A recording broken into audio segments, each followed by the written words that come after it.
Hello, and welcome to another edition of Convict Inc. I'm your host, Robert Rosso, with my sidekick, Steve Sikanas. Hey. Steve's been here since 12 o'clock this afternoon. We barbecued, went up in the mountains, swam, and just had a pretty great day. Yeah. It's now close to 8 o'clock. The last hour or so, we've been working on a mission. 8:30, Jesus. Been working on a mission statement for a nonprofit, which Steve's going to be heading. I'll get into that at some point. We've been talking about different things, and a story came up about the Dirty White Boys. People that have been following this channel know that at once upon a time in Leavenworth in 2001, I became an official member of the Dirty White Boys prison gang. Now, quick backstory. The Dirty White Boys were formed as a result of a baseball team. There's conflicting stories about the origins. One of them is that they started at El Reno, which is what I've always been told, and the other one is Three Rivers, both in the feds. The other part of the story is very consistent. Some guys out of Texas that were contracted into the feds started a softball team, which was called the Dirty White Boys. Now, this was about 1985, and this is what's really interesting, and this is why Steve agreed to do this before he goes home. Around that time, I should have looked up the year. Foreigner came out with the song "Dirty White Boy." That is correct. Was it 85? It was. If it wasn't 85, it was 84. It might have been the end of 84 because 85 is when my story takes place. Okay, so also I've always been told that the name the Dirty White Boys came, basically it was the Dallas White Boys. All the guys were basically from Dallas, and that a black officer actually started calling them Dirty White Boys, and they named the team that. Now, I've had some other guys reach out to me and say, no, that's not true, blah, blah. So, but basically, for sure, the Dirty White Boys started as a softball team. After a year or so, the members of that softball team created tattoos, which were now the insignia for the tattoos for the Dirty White Boy prison gang, which still exists to this day in the feds and elsewhere. But now I'm going to let Steve go, and here's the thing. Go ahead, start, Steve. Go ahead, All right. And I'll make a point. Yeah. I was an extremely skilled softball player in the prison system and here in Arkansas as well. I played on a team called the Bandits. Our coach was a guy named Larry Stephens, who was an inmate as well. And I played first base, and I was extremely good at it. Well, for 5 years, the Bandits never lost a game. We never lost a game. Well, anyways, I got into it with the coach, Larry Stephens, and we had a knockdown, drag out, not fist fight, but verbal fight. And I told him, I said, well, I'll never play for you again, and I'll just start my own team. So that's what I did. And I took Richard Teeters, who we called Bones, and we called him Bones because he liked to play dominoes. And that's what we called dominoes, was Bones. I took him, and I took a couple more guys from the Bandits, and we peeled off. And I started my own team. So when it come time to name the team, I liked the song Dirty White Boys by Foreigner. And talking about driving around in pickup trucks and, drinking and smoking and messing with girls. Everything you like to do. Yeah, everything I like to do at the and time. Southern song, whatever. Yeah, so I mean, and it's a Foreigner song, so you gotta love it. Yeah. But anyways, so I decide that I'm going to put a team together and call it the Dirty White Boys. Same year around that the feds, totally unrelated, did this in the federal system. True. Okay, go ahead. And anyways, this can be checked out because Coach Patoka, who was the coach at the recreational coach at the Cummins unit In the Arkansas Department. in the Arkansas Department of Corrections, took my, you had to sign a roster, and you had to, Sure. this is the name of the team, I'm the coach, here are my players. Right. So I do that, and I put Dirty White Boys on the sheet. And oh man, why did I do that? He says, I don't think the warden's going to go for this. I said, oh well, I said, run it up by him. I said, if you got any questions, have him call me. Well, trust me, I didn't have to wait long. And I got called up to, it was Warden Larry May, who at the time was the assistant warden, I want to say, of operations, which at that time the recreation department fell under. He may have been under security, I don't remember, but it was one of the two. Anyways, I get called up to his office, and he has our roster and our lineup on there, and he's taking his finger and he's poking the piece of paper just as hard. What is this? What is this? And I'm looking, I know what it is. I see what it is. And I says, I don't understand. He said, this name, what is this name? And I said, well, it's what we want to call a softball team. And he said, this is racial. This is racial. This won't go. And I'm like, it's not racial. I said, it's a song. I said, you can listen to it on the radio. So anyways, long story short about that part, he lets it go. When he lets it go, he tells the coach is responsible, and if there are any problems, he's holding the coach responsible. So Coach Patoka says, okay. So Coach Patoka, you had to know Coach Patoka. He was kind of a laid-back guy. Right. So he says, okay. So anyways, the year goes along, and we became the talk of the compound because we were winning everything.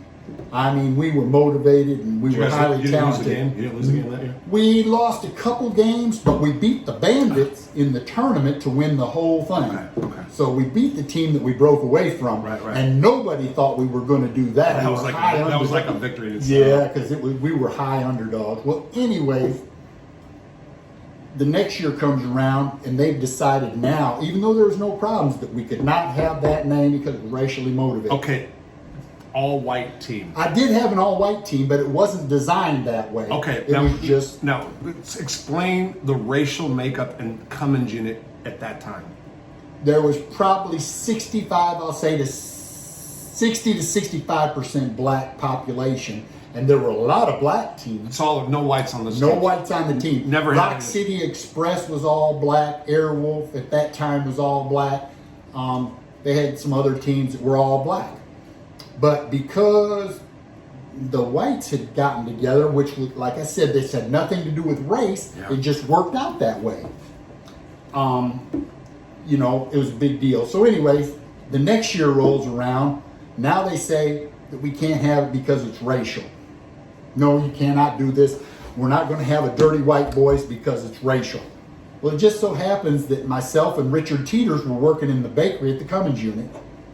And we worked with a guy named Jerry Williams. And Jerry was a black guy and could not play a lick of softball. But we liked him. So just as kind of a get back, Yeah. we put Jerry on the team and called it the Dirty White Boys Plus One. And that flew, right? The name? Yeah, because when they said, well, what is this? We told you couldn't have him. And I said, look at this man right here. I said, this is Jerry Williams. He's black. He works in the kitchen. We're not an all-white team. Well, like I said, Jerry couldn't play no ball. But what I did is I put him in deep center field. And on softball, you have 10 players because you have a short center fielder. Yeah. So what I did was I put him in deep center field. I pulled my right fielder over and I pulled my left fielder over to cover in case something got past the short center. But Jerry was on our team. And so they didn't have no choice but to let us have it. But that is a true story. And the funny part is that it was both things happened the same year, completely with no knowledge of each other. Right. Well, there's a couple points. There's that, and there's always, just because there was an all-white team in a predominantly black prison, automatically it becomes about racism or racist. And here's the worst part. At that time, my second baseman, Winston Talley, was probably 50 years old. My catcher was like 48. So these were not people that were involved in any type of a prison gang type thing. Sure. These are just old heads. Sure. So yeah, there's that, and because there's time and time again you see that if in prison on the outside, if whites stick together or whatever, then it's automatic about racism. Right. Or, even with the name like the Dirty White Boys, which is specifically based off a song that you told them about, and they can prove that. That's you let them know. Oh yeah. I told them. I said the song's about. If you listen to the song "Dirty White Boy," you hear him talk about, "I'm just a dirty white boy. I just want to drive my pickup truck and blah blah blah." Sure. And that's all the song was about. And that was the only thing it meant to us. And we kept telling everybody it's about a song, and they knew. some of the coach and some of the officers knew it was a song, and they were saying, "Yeah, it's just a song on the radio." It ain't Right. gonna be-" So then subsequently in the federal prison system, there is the same baseball team who then becomes a prison gang, who then people construe as a white supremacy prison gang that have nothing to do with white supremacy, even though it's still, if you go look something up, it says white supremacists. And I'm sure, well, for sure there was a couple, there's some members that say, you know, that have swazis on, and that's another thing I want to talk about. Swastikas are Hitler, and they're automatically white supremacists. But it's just like that happens time and time again. And I just thought the story needed to come out for a couple reasons. And like you say, it is the thing that's really crazy about it is like I say, I left Cummins for the last time June 12th, 1990. I was transferred from Cummins unit to the Delta unit in Dermont, Arkansas. Yeah. And I know that for like 4 or 5 years after I left, the team was still there and still using that moniker. Yeah. Now, I don't know after that, but I know for like 5 years after I left, you know, it was still carrying on, and not because of the racial, but just because it was a good team. Yeah, sure. Okay, so I want to bring this up too, and this goes off a little bit. Okay. How many guys, so the Aryan Brotherhood from California was sent into the Arkansas Department of Corrections in the 80s, right? In the 80s, there were some guys from the AB that were quietly shipped into the Cummins unit. From California. And from California. Right. I don't know which unit, but I do know they come from the state of California. Yeah. Now, supposedly these guys, I can't remember if they had hits out on all of them, or if they had to put a hit out on somebody. Were they in the hat? Like they were had problems in California? There was something going on in California where they might have been shot callers, but they wanted them quietly moved out, and they brought them to Arkansas, and they put them in the Arkansas Department of Corrections. Well, people started dying. They were being murdered. Yeah. And they're trying to figure out who's doing all these killings. Well, somehow they got it in their heads that it was these ABs from California, because they figured that nobody else in the Department of Corrections was smart enough to get away with this without leaving any traces. There was murders and they were getting away with it. No cameras back then. No cameras back then, and very few guards, you know. Old school ABs were a total different breed, too. Exactly. They were.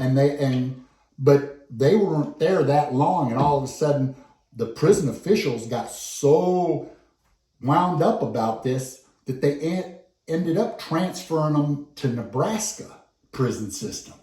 Now, I don't know what happened to them from there, but they did come through the Department of Corrections. But like I said, when people started dying at Cummins unit, you know, they assumed it was them. So, is that the first time when the ABs? So you went to prison in 1980. I went in 80. Yes, sir. Is that the first time you heard anything about white supremacists or white movements or what? Yeah, because it was shortly after that you know, guys started tattooing these swastikas. I didn't even, that's a perfect segue. So this is what I want to get to.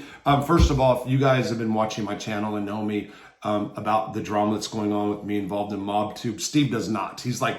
I just showed him a couple things today. He doesn't know nothing about any of that stuff. But, so there's a guy that calls himself MRE, Mob Rats Exposed. And they've got him labeled as a white supremacist. Whether he is or not, it's a different issue. I have my feelings, but it doesn't matter. He has a Hitler tattoo. How many guys, number one. So Arkansas right now, ADC has an explosion of white prison gangs like everywhere else, right? Well, let me put it to you this way. I was released from prison the same day Robert was, which is kind of how we met. April 13th of 2000. He did 41 years, I did 23. The difference was, on July 2nd of the same year, after I had been out from April 13th to July 2nd, they call me into my parole officer's office, and when I get there, they arrest me and say that they had released me too soon and make me go back and do from the 2nd of July to July 23rd, 3 weeks, and then release me again saying, okay, now you can go back on parole. So Arkansas, the ADC has something called the Emergency Powers Act. Exactly. And you were released under that, right? Right, but the deal was you were not supposed to be released if you were a violent offender. Right. soon, later than 90 days early. Yes. And I was released exactly 100 and That's crazy. some That's days. crazy they made you go back. Yes, When but you they went made me go back, back. the white prison gang thing. Well, But anyways, for about 6 to 7 years before I was released, till I was released, you had the New Aryan Empire, they called themselves. You had the Aryan Circle. You had War. You had Raw. You had the AB Minions. You really? Yeah. And these games, and none of these are, well, like I said, this was a made up gang, Okay. but I mean, this was the gang coordinator at the prisons had this as an actual, since they were a group, they called them a gang. Yeah. But yes, there were several. But the thing where they weren't, I mean, these. Okay, Go so ahead. this is my point, and it's okay. All the years you've done in Arkansas Department of Corrections, all the explosion of the white prison gangs that you've seen, whatever. How many true white supremacists or white, like stone cold racists, did you know?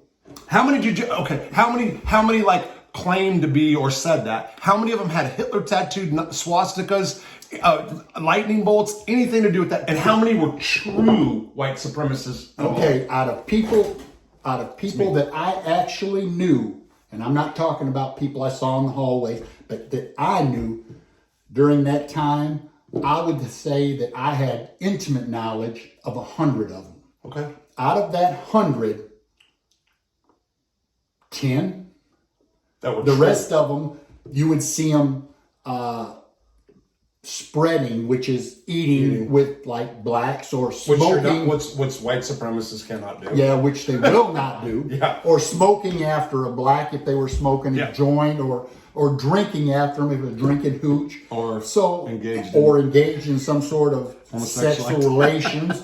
Yeah. These things, you would see them do this and it was an everyday occurrence. With with Hitler tattoos. Yeah, on. with AB, War, Raw, Aryan Circle, all these tattoos. There's this crazy sickness and knowledge, or this crazy sickness that goes around. And East Coast guys, New Jersey guys, New York guys, what I'm saying is this. I can talk to somebody right now that did like a lot of time in New York State prison that'll say, yes, if the guy has a Hitler tattoo, he was a racist. I don't know the guys out there. This is what I'm trying to say. It's bullshit. Because you have a fucking Hitler tattoo or a goddamn Swazi or some lightning bolts does not mean you're a fucking racist. It means maybe at once upon a time when you first got the tattoo, you're like, yeah, white power, brother, white power. And then you're like a year later, like, I don't even know what this means. But they have tattoos. They're just tattoos. Now in prison, they do it in Arkansas, they do it for a different reason. What? Fear? No, Protection. Yeah. Because if you got 10 of them together, you're better off than you by yourself over here. So what they would do is they would join these little gangs, so there'd be 10 of them, and at least then they would feel safe. But these guys that are leading these little conglomerations, blasted they call faces right. with hits, with squads. So, and if you go back to the original Aryan Brotherhood, what it's in books. There's guys that claim to be historians and stuff that watch this channel. You can go back and read why they put Swazis on themselves, why they put tattoos. It was all intimidation tactics. So it is not to say that there's people with Nazi tattoos and Hitler that aren't white supremacists. Exactly. This notion that everybody who has is fucking ludicrous and stupid. Exactly. And you don't know what the fuck you're talking about. And I had to bring that up because it's like, so I've got hit with emails again. So you're saying it's ridiculous. Let me drop something on you real quick before you close this out. That's like saying this, and I have seen this. That's like saying that all Muslims don't eat pork. When the Muslim movement first come out of Cummins Unit, they were serving pork chops and pork roast and all this stuff. And they had 2 items on the menu. They had pork and pork free. If they were having pork chops, if they were having ham, if they were having bacon, people that were Muslims all of a sudden were eating this stuff. Man, that's so if they were perfect. having pork neck bones, or they were having then they were pork free. I'm a Muslim, so it's the same thing. Just because you say you are doesn't make you so. That's all I'm saying. And a lot of them, like as far as with the tattoos, they really don't even say they are. They just get them.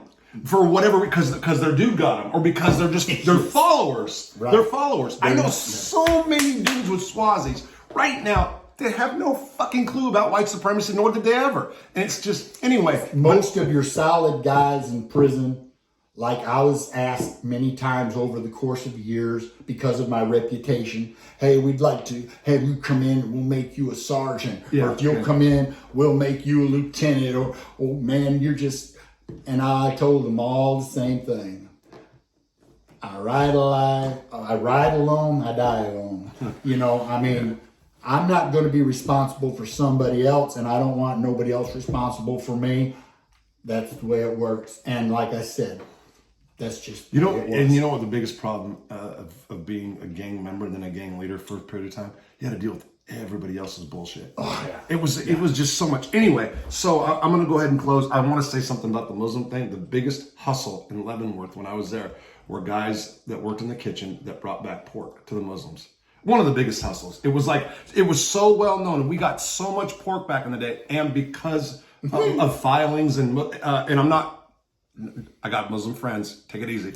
I'm just saying. Too. Me too. I'm just saying that Lots of them. that pork is like all but gone in the feds now because It's same in state. it's so fucked. It is. It's so fucked You 'cause get ribs on the 4th of July, and once every 2 months you may get a little pork, pulled pork type stuff, but very, very seldom. Yeah. So I was just he's getting ready to leave. I just let's do the dirty white boy thing because it's crazy it is that it's funny. about the same time, and it makes me really think now that all the stories I heard about the founding of the dirty white boys and the feds, it like makes sense that it was all probably based off that song from Foreigner. And the dirty white boys out of Indiana are a total different thing. And I was told that have no affiliation with the feds. They're like mid-'80s too. Probably the same thing. Who knows? It was a big song. I just wanted to come talk for a little while. And I think I said Jimmy Calandra was Caliban. I think I got his name wrong in that video I did earlier. I think I forgot. Somebody said something, but yeah. So we've been going hard all day. Like I said, food. I was cleaning. I was cleaning the side by side, and I'm like half. I'm tired. I'm gonna sleep like a freaking baby tonight, man. Me too. All right, guys. So Steve might be here sometime next week to do other stuff. We'll see what happens. Yeah. Y'all take care. Have a good weekend. Thanks. Well.